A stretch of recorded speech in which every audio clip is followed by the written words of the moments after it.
Bilang pagunita sa taunang Semana Santa na tradisyon sa Pampanga, mas pinigtingnan ng pamahalaan ang seguridad sa kanilang lalawigan, partikular na sa mga dinarayong lugar para sa reenactment ng crucifixion ni Jesucristo. Si Rod Lagusad sa detalye.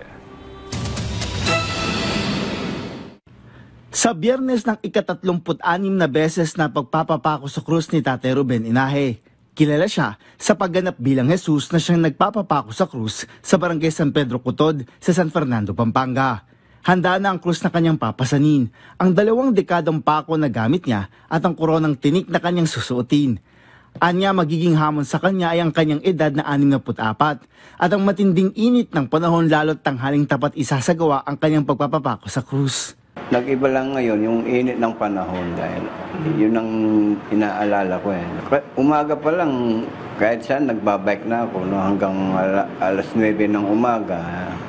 Para yung init, medyo tumatak na sa katawan ko para hindi ko na maramdaman. Isa lang ang Barangay San Pedro Cotod kung saan isasagawa ang pagpapapako sa krus sa San Fernando. Meron din sa mga karatig na barangay na San Juan, Del Pilar at Santa Lucia na mauuna. Dahil sa reenactment ng crucifixion ni Jesus, tinatay ng Tourism Office ng San Fernando na posibleng umabot sa 15,000 hanggang 20,000 ang dudumog ng mga turista sa lungsod. Kung saan 10,000 dito ay inaasahan sa Barangay San Pedro Cotod na ilang dekada nang nagsasagawa ng Passion of the Christ.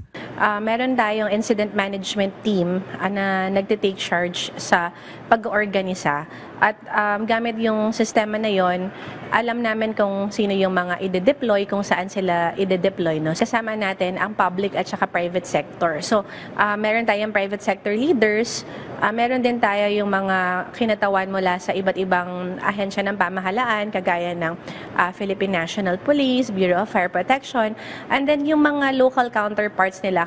May mga nakakalat na medical stations sa bawat barangay na pagdadausan ng mga aktibidad, habang may traffic rerouting na rin na itinalaga para maiwasan na maabala.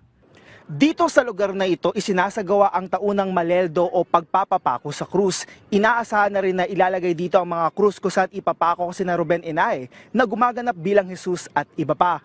Ayon sa Barangay San Pedro Cotod, maaga pa lang ay kanila nang nilinis ang lugar para sa isasagawang aktibidad sa darating na Biyernes Santo.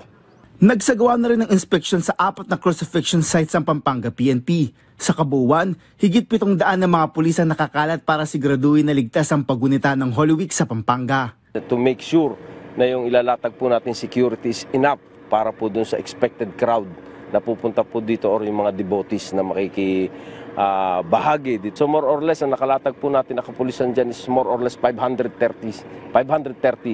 PNP personnel. Bukod pa po yung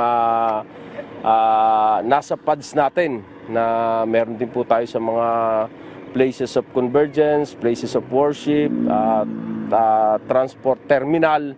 Samantala, nailagay na kagabi ang krus na pagpapakuan sa isasagawang maleldo sa Barangay San Pedro Cotod. Habang sa darating na Huwebes Santo ay magkakaroon sila ng rehearsal para masiguro na maayos na may sasagawa ang aktibidad. Rod Lagusad para sa Pambansang TV sa Bagong Pilipinas.